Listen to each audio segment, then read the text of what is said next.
Hi, how are you? I am Dr. Abrar Ahmed, Assistant Professor in English, CF the Hakeem College, Melvisharam. In this small video clip, we are going to discuss Preface to Lyrical Ballads. We know it is composed, written by Wordsworth, the great romantic poet. Wordsworth is a great romantic poet as well as a critic. Preface to Lyrical Ballads. Lyrical Ballads is actually a collection of 23 poems written by Wordsworth and Coleridge. 19 poems are written by Wordsworth and 4 are by Coleridge.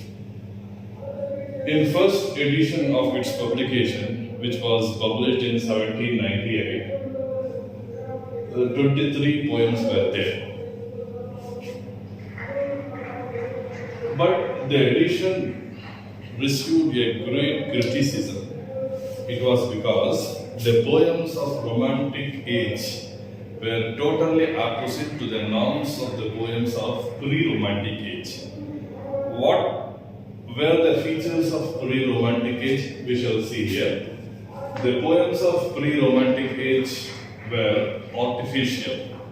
There was very few emotions and imaginations one could find, and they used very high dictions, very standard and difficult vocabularies the poet of those days used, and they used figurative speech, metaphorical applications, and they did not give any pleasures to the reader. So the features of pre-romantic age was totally different to the poetry of romantic age. That's why Wordsworth received criticisms. To reply the criticism, he published a second edition, which was published in 1800 with preface. In that preface, he explains his theory of poetry, how a poem should be and what the language should be, everything which we see here. And the third edition was published in 1802 with revised preface. Now we shall see what the preface is, what is there in preface. So for our understanding, we divide the whole preface in 4 different headings. Theory of poetry, language of poetry, subject of poetry, and purpose of poetry. In theory of poetry, Wordsworth says that poetry is an emotions recollected in tranquility, and poetry is breath and final spirit of all knowledge. And he says that poems should be very simple and it should be very easy to understand. And the very important, the 4th point which he wants to focus is poetry should be natural, it should not be artificial.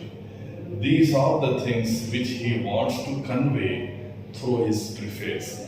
And the second point, in the second heading, he wants the language of poetry should be very simple and should be very easy.